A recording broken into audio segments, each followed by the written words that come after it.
Olá, eu me chamo Cauane e junto com a minha colega Josiele, iremos ajudar você a entender sobre a estrutura do citoesqueleto e as suas funções. Pois bem, o citoesqueleto é uma estrutura proteica, ou seja, ele é um conjunto de proteínas que, auxiliadas por outras, polimerizam estruturas tubulares no interior do citoplasma. Neste contexto, em termos funcionais, assemelha-se ao esqueleto humano, pois o mesmo é fundamental para manter a sustentação e integralidade celular. Então, se o retirarmos, por exemplo, a célula perderia grandes traços das suas estruturas e afetaria a posição de outros componentes celulares. Além disso, ele proporciona o caminho para o transporte de vesículas e também permite a movimentação da célula. Vendo em outra perspectiva, o citoesqueleto é tão importante e complexo que alguns estudos mostram a relação dele com algumas patologias do sistema nervoso, isto é, ligadas a alguma deficiência ou anomalia na formação citoesquelética. Desta forma, o estudo pode ser dividido em 3 partes, levando em conta os tipos de fibra proteica, sendo elas os microfilamentos de actina, filamentos intermediários e os microtúbulos. E aqui neste vídeo, iremos abordar cada tipo de filamento, assim como algumas estruturas especializadas relacionadas ao citoesqueleto. Como já foi mencionado anteriormente, o citoesqueleto é composto por 3 fibras proteicas. E a primeira que irei mencionar são os microfilamentos de actina, que também são conhecidos como filamentos. Os mesmos possuem espessura de 8 nanômetros e, comparados com os outros túbulos, são os menores, dando assim origem ao seu nome.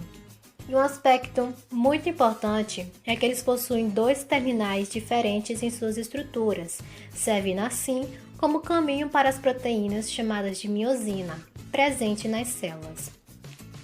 E por possuírem essa relação dinâmica, a quitina participa dos eventos celulares que envolvem a movimentação, por exemplo.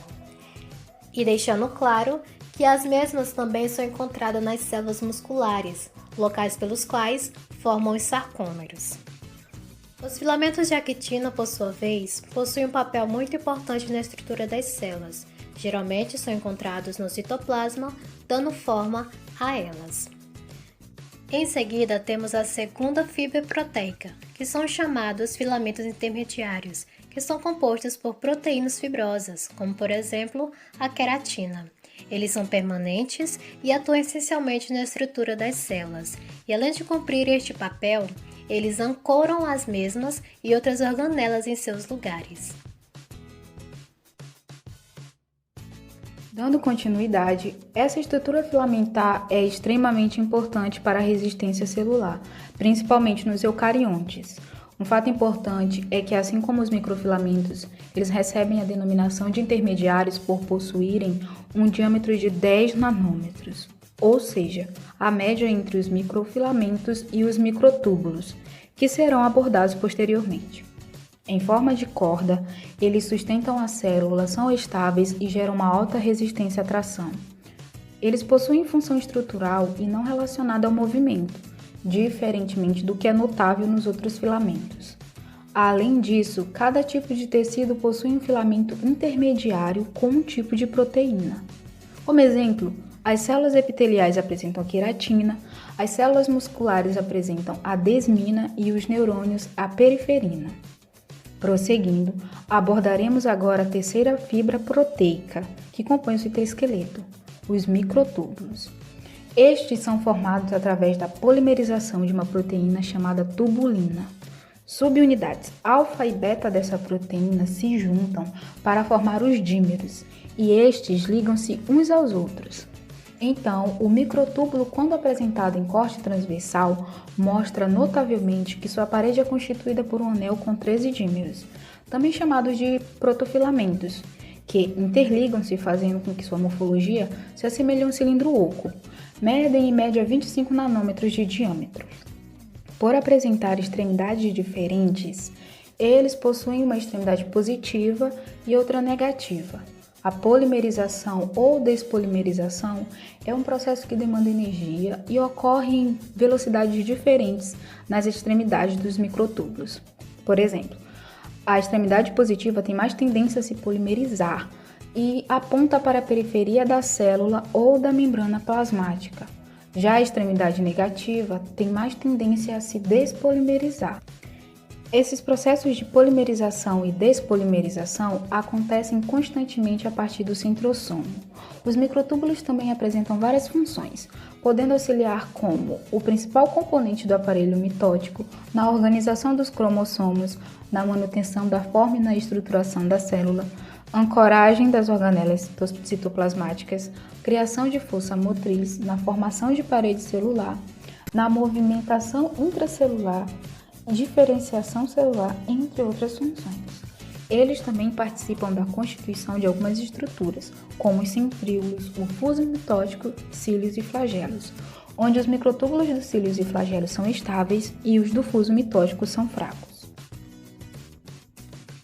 Pois bem, depois de termos compreendido sobre a estrutura e as funções do citoesqueleto, é importante sabermos que o mesmo é fortemente necessário para manter a estrutura da célula eucarionte, pois sem ele, esta célula apresentaria deformidade e muitos problemas. E além disso, o citoesqueleto tem relação direta com a organização dos componentes celulares, como membrana, citoplasma e núcleo. Ele também está relacionado com o transporte de proteínas e na formação dos cílios, flagelos e centrossomos. E embora estes componentes sejam de células procariontes, estas estruturas fazem parte das eucariontes também, mas são bem mais complexas, visto que deve-se atentar que as células procariontes não apresentam citoesqueleto. E para finalizarmos sobre o assunto, um fato muito importante sobre a relação do citoesqueleto com o esqueleto humano é que, diferente do esqueleto humano, o citoesqueleto é extremamente dinâmico, ou seja, ele se organiza ao longo do ciclo celular. E se observarmos microscopicamente, por exemplo, é possível ver a formação dos microtúbulos constantemente durante todo o ciclo. E como podemos perceber, essas três redes de filamentos mencionadas anteriormente apresentam suas próprias características e composições. Entretanto, estão todas interligadas para cumprir o papel de resistência celular. Legal, não é? E aqui finalizamos a nossa aula. Muito obrigada e até logo!